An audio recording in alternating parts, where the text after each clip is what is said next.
नमस्कार स्टूडेंट्स। आज हम कर रहे हैं इस फर्स्ट चैप्टर के कुछ इम्पॉर्टेंट हेडलाइंस हैं जो आपकी बुक में हैं और ये बहुत ही ज़्यादा इम्पॉर्टेंट है। इसमें से 1 मार्क्स के क्वेश्चन आपके बनते हैं। तो देखिए फर्स्ट हमारा है हमारी आवश्यकताएं असीमित हैं परंतु इन्हें पूरा करने वाली वस्तुओं के उत्पादन में प्रयुक्त होने वाले संसाधन सीमित और दुर्लभ हैं। यह दुर्लभता ही आर्थिक समस्याओं की जड़ है। तो देखिए क्वेश्चन यहाँ से बनता है आपका कि आर्थिक समस्याओं की जड़ क्या है। आर्थिक समस्याओं की जड़ है दुर्लभता। क्योंकि दुर्लभता क्यों है? क्योंकि हमारी आवश्यकताएं कैसी हैं? अनंत हैं और उनको पूरा करने के लिए हमारे पास साधन कैसे हैं? सीमित है ना।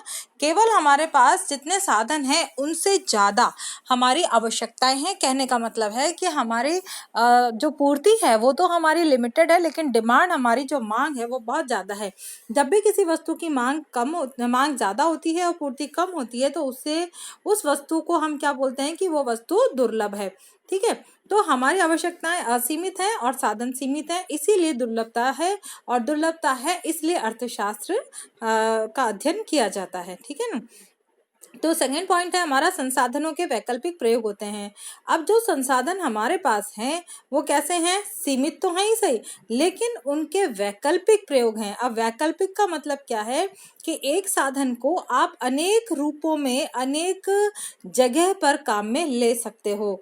जैसे बिजली है, बिजली से आप खाना भी बना सकते हो, कपड़े भी धो सकते हो और मशीनें भी चला सकते हो, कूलर भी चला सकते हो, फ्रिज भी चल सकता है, आपके खाने को ठंडा भी रख सकता है ना। माइक्रोवेव में आप खाना गर्म कर भी मतलब बना भी सकते हो।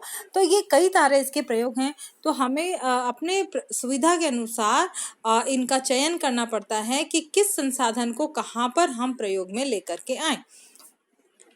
थर्ड पॉइंट है हमारा विभिन्न आवश्यकताओं की पूर्ति करने के लिए उपभोक्ताओं द्वारा वस्तुओं का क्रय उपभोग कहलाता है। ये तो आप सब जानते हैं। जब उपभोक्ता वस्तुओं का क्रय करता है, जब हम वस्तुओं को खरीदते हैं, क्यों खरीद रहे हैं? अपनी आवश्यकताओं को पूरा करने के लिए, तो उसे हम उपभोक्ता कहते हैं।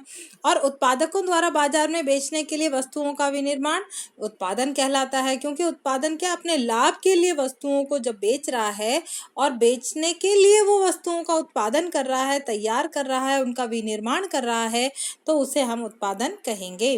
राष्ट्रीय आय के नेक्स्ट टॉपिक है राष्ट्रीय आय के मजदूरी, लाभ, किराया तथा ब्याज में विभाजन को वितरण कहा जाता है। जो भी देखिए पूरे नेशनल इनकम यानी देश की जो भी इनकम हो रही है ना साल भर के अंदर, उस इनकम में से वो जितने भी मजदूरों को देते हैं और जमीन को लाभ देते हैं, किराया आता है, ब्याज, इस रूप में जितना भी पैसा वितरित किया जाता है उसे हम क्या बोलते हैं?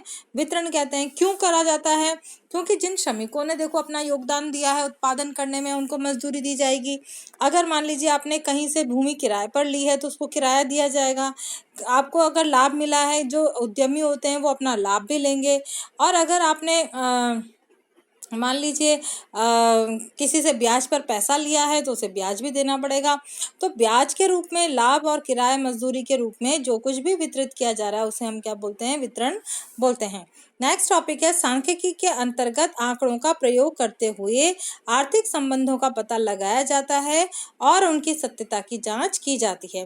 अब सांख्यिकी क्या करती है कि जो भी आंकड़े हम काम में ले रहे हैं उन आंकड़ों के द्वारा आर्थिक संबंधों का पता लगाते हैं। संबंध का मतलब कि जो काम हम कर रहे हैं, जो जैसे मान लीजिए कि आपने उत्पादन अधिक होने पर मजदूरी की दरें मतलब अधिक आपने उनका वेतन बढ़ा दिया, तो उत्पादन के बढ़ने में और वेतन के बढ़ने में क्या एक कोई निश्चितता है? या यूं कह ले हम कि जैसे जैसे पूंजी की मांग बढ़ी, ब्याज की दरें भी बढ़ती चली गई। तो इनके बीच में क्या रिलेशनशिप है? इसको कौन समझाता है? सांख्यिकी समझाता है। सांख्यिकीय साधनों का प्रयोग भावी प्रवृत्तियों के पूर्वानुमान हेतु किया जाता है।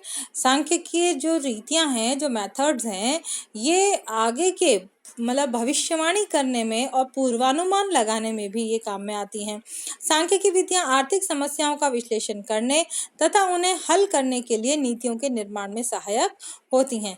तो जो सांख्यिकी मेथड्स हैं उनसे हम अपनी जो आर्थिक समस्याएं हैं उनका समाधान कर सकते हैं। तो स्टूडेंट्स, आज के इस वीडियो में इतना ही, और कल से हम नया चैप्टर स्टार्ट करेंगे, इसलिए सभी बच्चे अपने आप को पता होगा स्कूल में ऑफलाइन क्लासेस स्टार्ट हो रही हैं, तो आप ऑफलाइन क्लासेस में सावधानी के साथ पूरे प्रिकॉशंस के साथ जरूर आएँ, जिससे कि आपको चैप्टर और ज़्यादा अच्छा क्लियर हो सके। Thank you and have a nice day.